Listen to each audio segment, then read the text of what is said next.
Workers at CVG walking off the job today and calling for others to come with them. WCPO 9 News reporter Sean Delancey spoke with the employees striking out in front of the Air Hub and brings us their demands tonight. Union busting! What's outrageous? Amazon workers took their union drive to the front steps of the Amazon Air Hub, saying enough is enough. Workers have rights. We're standing up for ourselves. Around 50 workers posted up outside of the Amazon Air Hub facility, waving signs and yelling through bullhorns, demanding Amazon stop what they call illegal and unfair union busting activities on work sites. Hunter Collins has worked here since November. Toxic at the end of the day. Amazon continues to build a toxic work environment where people are harassed, targeted. This action is the latest in a series of clashes between Amazon and union activists at KCVG, culminating in an inquiry by the National Labor Relations Board. A hearing on that delayed in April, Amazon says, due to security concerns. On the picket line Wednesday, Josh Kroll laid out a series of demands. Workers have been organizing around $30 an hour starting pay, 180 hours of PTO, union representation, translation rights, free on-site childcare. In response, Amazon issued a statement saying outside organizers influenced the protest and it had no impact on the operations at the Air Hub. What do you think about that response? I think Amazon's going to say whatever they want to say to the media, just like they lie to workers. Teamsters Local 89 Communications Director Stephen Piercy says 2 Amazon drivers were at CVG as a strike extension from their own union action in Skokie, Illinois. But this strike was formed locally. The workers pledged to keep fighting. We're going to win. At the end of the day, Teamsters fight, Teamsters win. We're going to win this. Now, Piercy says this is supposed to be an isolated strike, but he says that depends completely on Amazon's response. Sean Delancey, WCPO 9 News.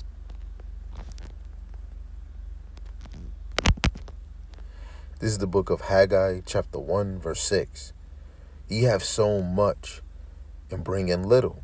Ye eat, but ye have not enough. Ye drink, but ye are not filled with drink. Ye clothe you, but there is none warm.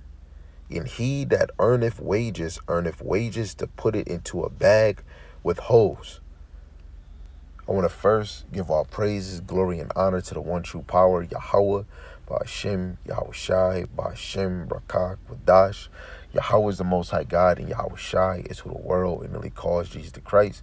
The Rakak Wadash is the Holy Spirit in the Paleo Hebrew, and double honors to the elders, a great millstone who rule well through the Spirit, teaching His word and believing His word, Lord willing that they can continue to endure and be sincere, and a mighty shalom to the hopeful elect that are scattered four corners of the earth, teaching His word and believing His word, Lord willing that they can continue to endure and be sincere in the same spirit, and shalom to the Aquathium that are believers of this faith and this truth, Lord willing you can continue to pursue your lot, which is being a loving and silent and virtuous wife, and Lord willing the Most High have mercy on the other brothers and sisters that's not in the faith.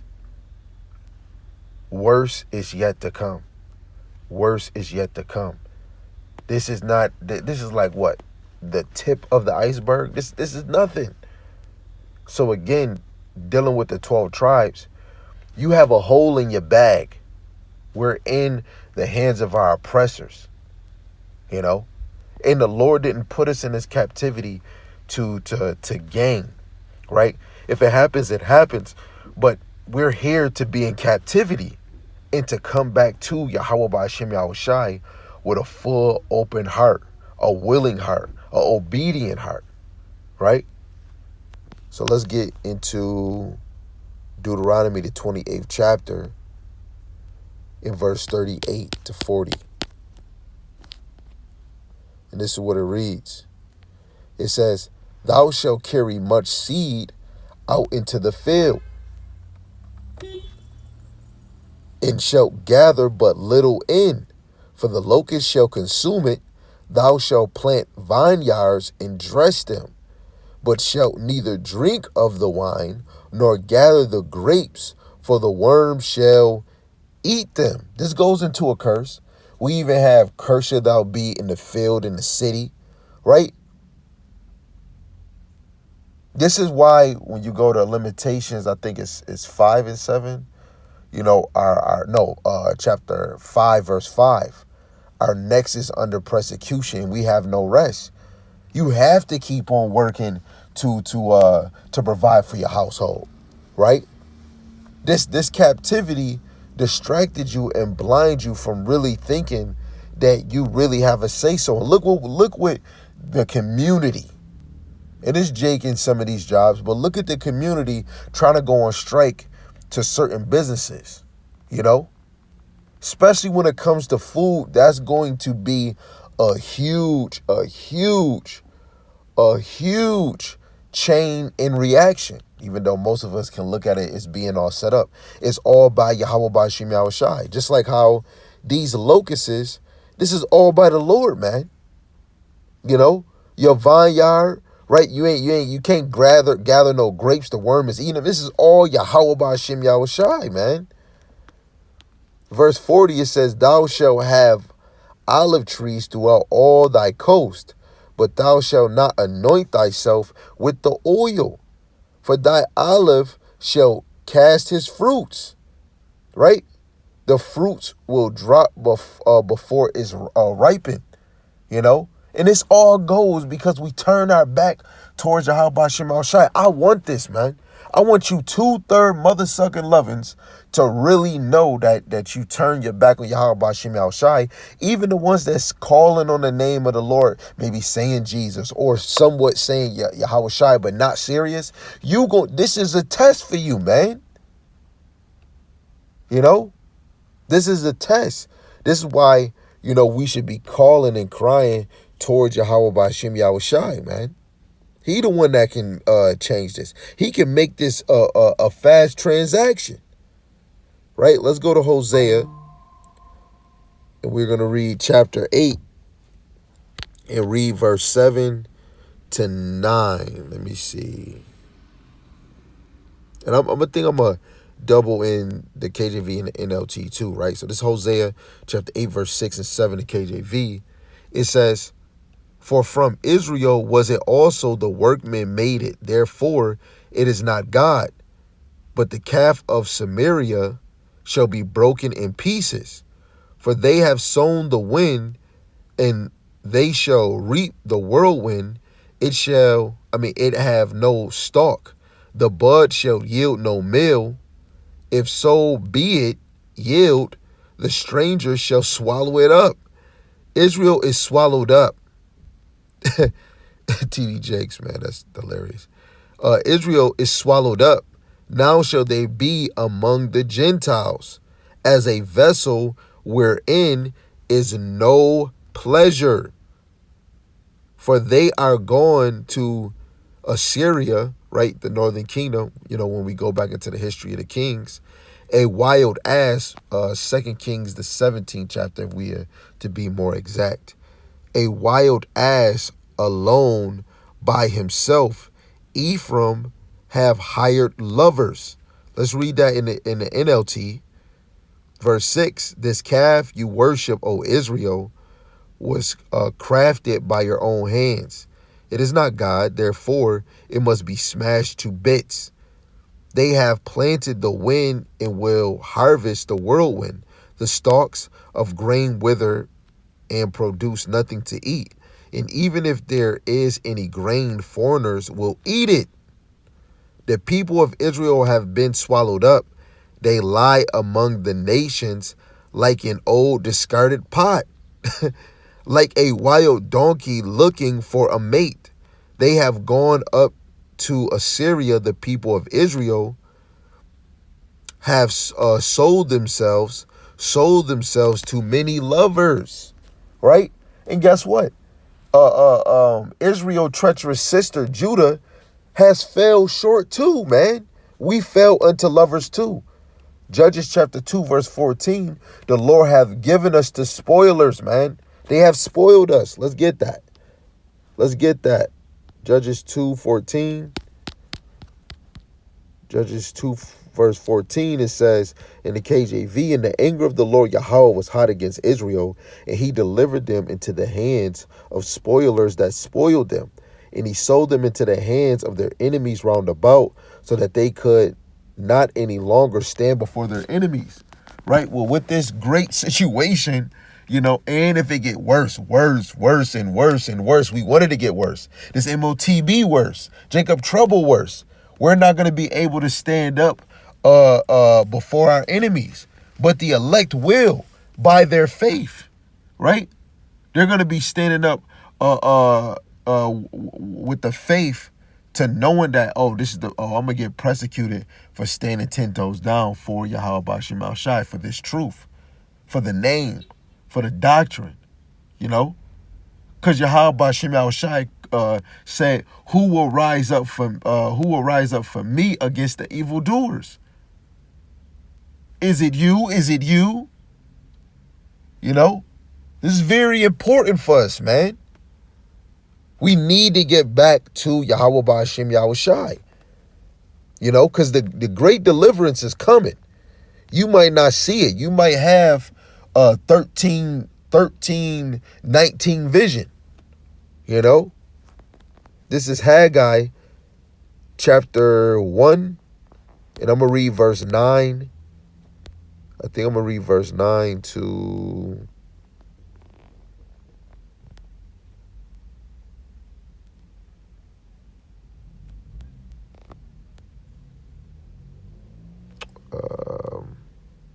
I'll probably read to verse 11. I'm going to read the KJV and the NLT too. Let it smack. So Haggai chapter 1, verse 9 in the KJV. It says, ye look for much, and lo, it came to little. And when ye brought it home, I did blow upon it. Why? Saith the Lord Yahweh of hosts. Because my house that is waste, and ye run every man into his own house.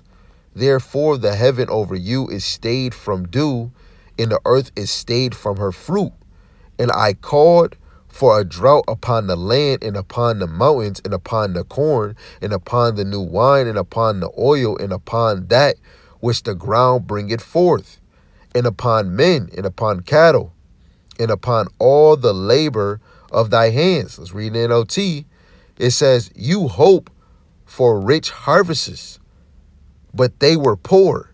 And when you brought your harvest home, I blew it away. Why? Because my house lies in ruins, says the Lord Yahweh of heaven's army. While all of you are busy building your own fine houses, which we all do.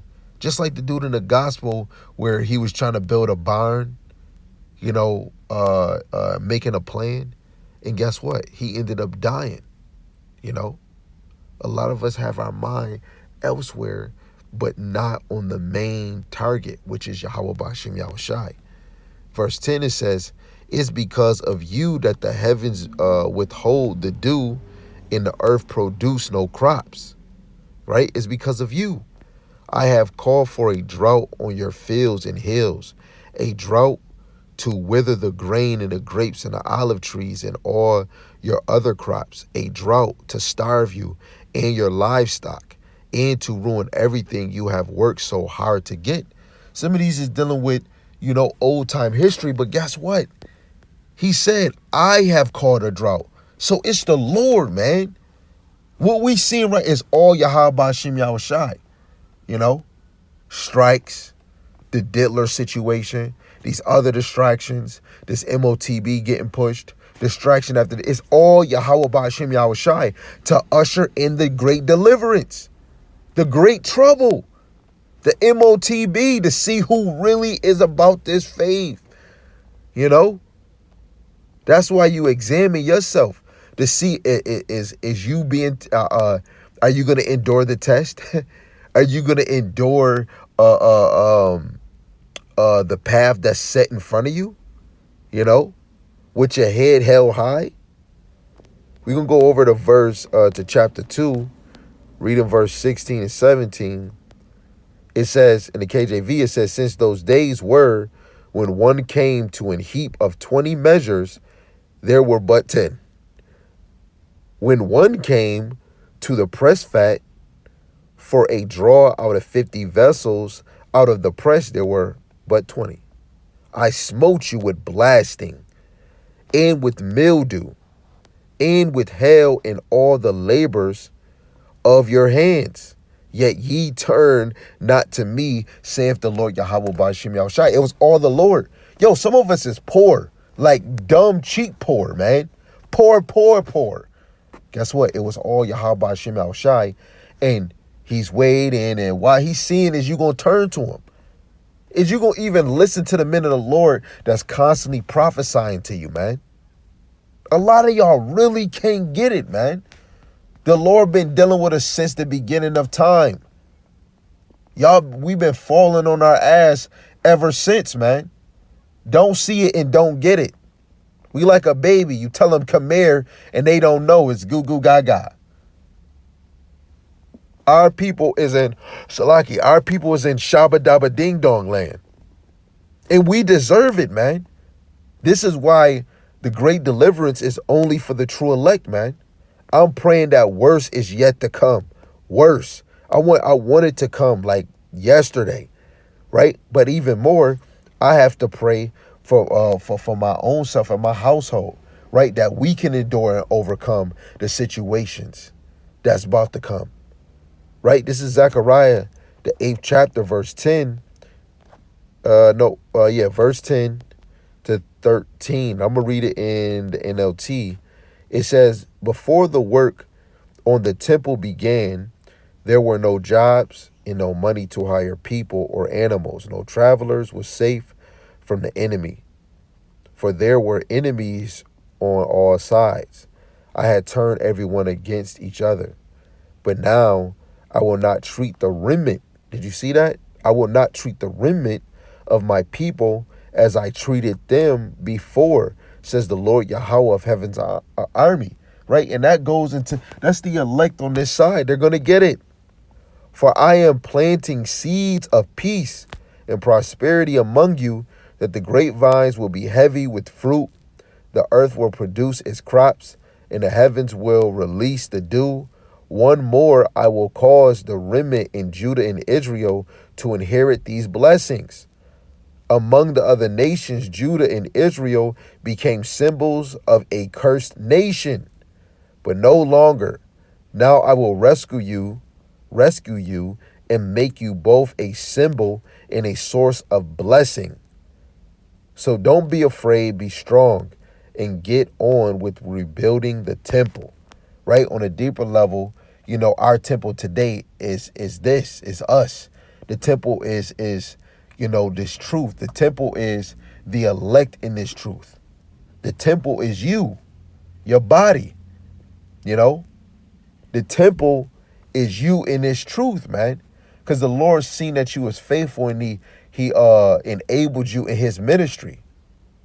We must be faithful. We must turn back to Yahweh Shem Shai, not one day, but every day. You don't pray one day, you try to pray every day. You double up on it. Even us as men, feed the sheep, not one day, but every day. Do as much as you can. Because in a minute, we're about to be removed. Just like these foods off the shelves, just like gas prices can be $3, that $3 gonna be removed to $9. Eventually, the true men of the Lord of Yahweh B'Shem Shai, the prophets, the apostles, the teachers, the evangelists, the ones that he put in the forefront, they're going to be removed. And you're going to have the mindset of, I shoulda, coulda, woulda, tuulda. And it's over, man. This is why we supposed to measure the time and see, This is the time to be serious, Put your thinking cap on, man. Right? So, Lord willing, this is edifying to the hopeful elect. Get ready for worse things to happen. If you're not opening your eyes and you're not seeing, it's getting real.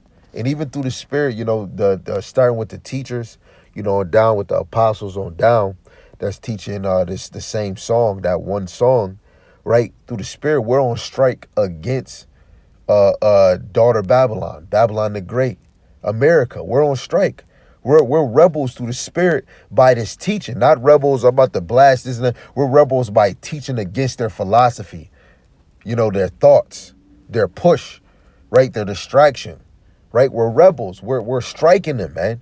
With this teaching, we're shaking their hand, So tawada to Yahweh B'Shem Yahushai for each and every teacher, that's going in the